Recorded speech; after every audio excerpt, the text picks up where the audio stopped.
Your Excellency, Metropolitan of the Province of Chicago, Archbishop of that same see, Most Reverend Blaise Cupich. This is Archbishop St. Ansgar, the Apostle of the North, who preached to the tribes settling the northern European lands. He founded St. Mary's Cathedral in Hamburg in 831, and many more churches. It took the mighty force of the Vikings to destroy that structure, but it was subsequently rebuilt, more beautiful than ever. This is St. Nicholas in Hamburg, Chicago's sister city. It stands on the site of a wooden chapel dedicated to the patron of seafarers. This church, like many churches in the north, was reformed.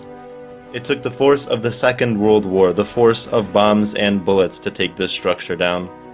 It was preserved as a reminder of that dark age. When it comes to St. Adalbert's, it is a church dedicated to yet another bishop, a dedicated missionary who was also devoted to the building of fitting and noble churches enthroning Christ, from a land very close to the hearts of Catholics in Chicago.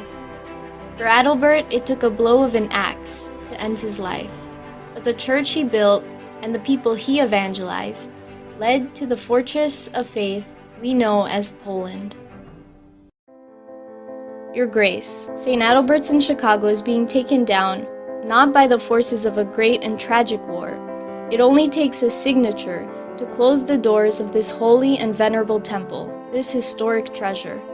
It is not Vikings taking the structure apart as in Hamburg, or even centuries of oppression as in Poland, but rather demographic changes, low mass attendance, and maintenance issues. We are all for accountability, sound financial practice, and savvy business expertise to deal with the times. This is why those very techniques should be used to counter the tide, to deal with the socioeconomic challenges facing the Archdiocese, and to foster evangelization by way of the beauty and treasure of our faith. St. Ansgar and St. Adalbert may not have had strategic management tools, but they were great shepherds, with a missionary zeal. They took on incredible risks and adversity to preach, to baptize, and to build in the far reaches of the world. Pope Francis tells us that all that is good, all that is true, all that is beautiful brings us to God. Let us be faithful stewards to the treasure passed on to us, St. Adalbert's, which so embodies this passage.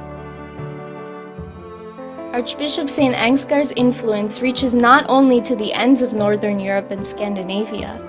Ansagarius, a crater on the moon, looks over us daily. However, we hope St. Adalbert's will not become a crater in the skyline of Chicago, but rather have the crosses atop the towers stand firm. St. Bruno once said, "While the world changes, the cross stands firm."